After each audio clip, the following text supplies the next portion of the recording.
Welcome to J.A.M Media, or J.A.M for short, where I cover all of the topics that I'm passionate about, which ranges from music to sport to movies and video games. Recently I got to speak to Australian illusionist Sam Powers about his Las Vegas showroom-style inspired show, which he's bringing to Sydney in April. Let's stop messing about though and get to my interview with Sam. What first drew you to magic?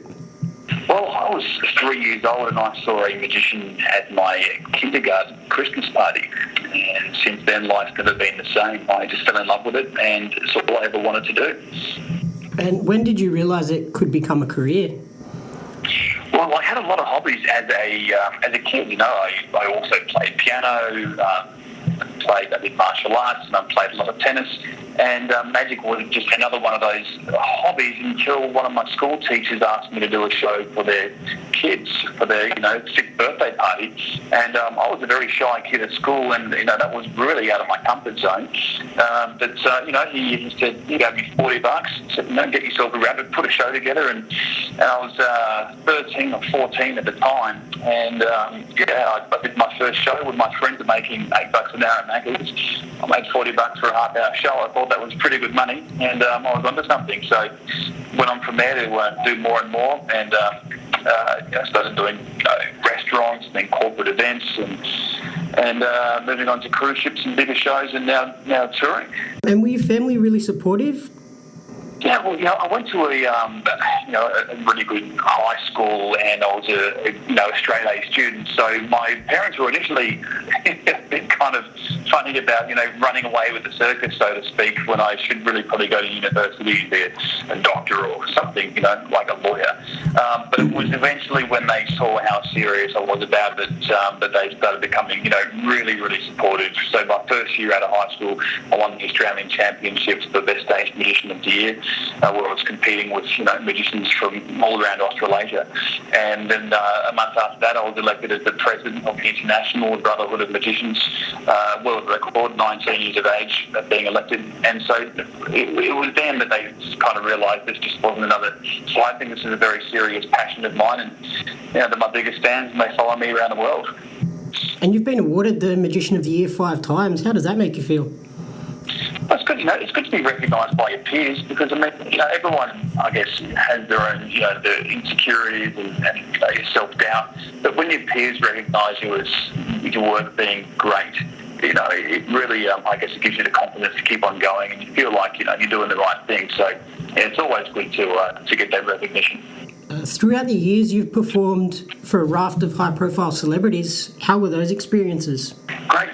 My first kind of jump, I got thrown in the deep end. I was 19 years old, and I was hired to perform at the multi-million-dollar Packer wedding. And at that party, you name it, if they were famous, they were there. Nicole Kidman and Elton John, Jimmy Barnes, Human Nature, Prime Minister John Howard was there, and I was a kid really, and it was pretty awesome, trying to perform magic and not be starstruck. But since then, I've gone on to perform for a lot of kind of A-list private events for Jamie Foxx and a whole bunch of things where you just kind of realise they're just regular people. They like to let their hair down, and have a good time like the rest of us, and yeah, it's been great, man. It's taken me to many unexpected places around the world. Performing for such high-profile celebrities, does that make it harder to do the tricks and whatnot?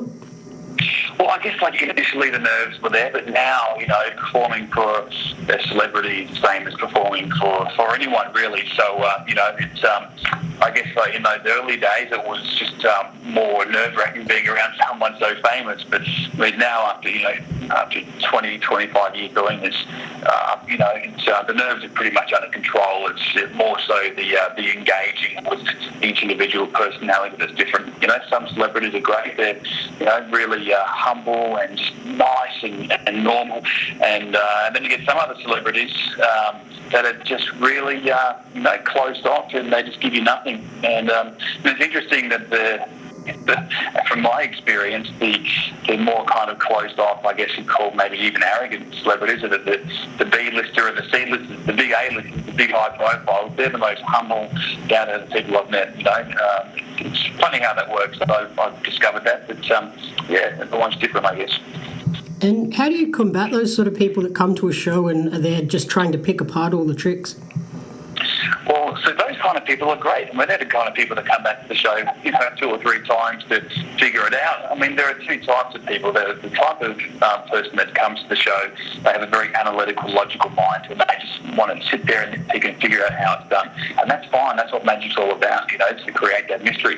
The second type of person is the person that chooses to sit back and suspend their disbelief and just really go with the fantasy. It's like when you go to see like an action movie at the cinema, and it's not real, it's a movie, but you sit back and you suspend your disbelief and you go along with the journey and the fantasy for that 2 hours, and you enjoy the experience. So there's those two types of audience, but not one is better than the other, but you can spot them every time in the crowd.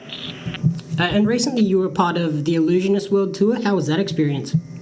Yeah, that was probably one of the highlights of my career, actually. I mean, I'm still contracted with them. We've got some more tour dates coming up. And so the show is billed as 7 of the world's greatest illusionists, all in the one show. And we're all specialists in our own genre of magic. And so, we're working with the best directors, the best the choreographers, the best lighting guys. This show worldwide has sold more tickets than Wicked. It's #1 best-selling magic show in Broadway history. That's more tickets sold than David Copperfield, Chris Angel, anyone. And each magician in the show is a specialist in their own field. So, for example, I'm hired to perform all the large-scale grand illusions. I literally make a full-size steam train appear on stage in that show. There are other guys in the show that specialise in escapology, so they'll be a big water tank and they've got to escape underwater, with handcuffs and all that kind of stuff. And then there's the mind reader that can literally just read your mind. And everyone's a specialist in their own field, and all 7 acts come together and make one big, spectacular, truly amazing show. So yeah, it's been a really good experience. Have you been able to trade any sort of tips and secrets to each other to take into your own shows? Well, I mean, because we specialise in different fields, that's the cool part about the show. Like, I don't really want to know about escaping from water tanks and all that stuff. And, so each has their own kind of field. However, each magician is so supportive and helpful, to each other in the cast, because we have that respect. So, for example, I do an illusion in the show where I impale my assistant on a large spike, and she literally dies on stage every show, and then I restore her back to life. It's really quite amazing. Now, one of the magicians in the show is a very high-profile guy.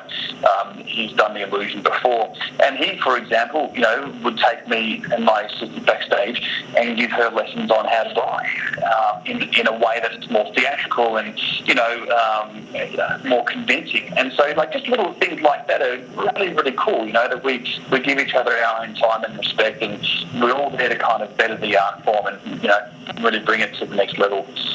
And you're coming back to Sydney in April. When was the last time you performed here? Well, let me just think about this before I say it. This would be the first public ticketed show I have done in Sydney in my own show.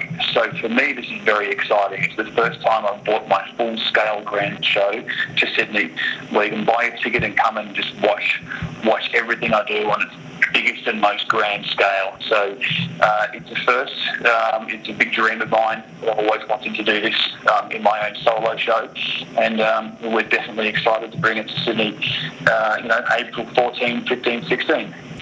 With that in mind, I imagine the planning process has been rather extensive? Yeah, it is. It's a big effort. We're literally we're in rehearsals right now, and we've got rock concert style lighting rigs planned to come in, and it's a huge show. So it's a big process to put on a show this size. But it's what we do, and it's what we love. And lastly, what are some of the illusions people can expect to see at the show? Magic on its biggest scale. So without giving too much away, we've got a world first levitation where I levitate a girl and banish her in midair. We do the famous Houdini metamorphosis illusion where I literally transform with my assistant in the blink of an eye. It's so fast it looks like a camera trick. We perform that faster than any illusionist in the entire world. There's also a brand new illusion I put together, which is the world's first, where I saw the girl in half, like we've all seen before. However, I do it with in a clear glass box and a petrol chainsaw. So you literally see everything. She lies on the table, you can see into the box, and boom, she's cut in half. It's really, really awesome. So the magic is brand new, it's cutting edge, it's never been seen before, and we can't wait to show everybody. Wonderful. I think that's all, Ned. Thank you very much for your time and good luck with the shows. Thanks so much. Good talking to you. I hope everyone enjoyed my conversation with Sam. Tickets for his show, which is happening April 14th to 16th at the Sofitel Sydney Wentworth, are now on sale. Tickets, which include dinner and a show, range from $183 to $225. If you enjoyed this interview, please subscribe to my channel, bookmark my website, jameyapsmedia.com, and support me over on patreon.com/jameyapsmedia so that I can continue to bring you more interviews like this in the future. Thank you.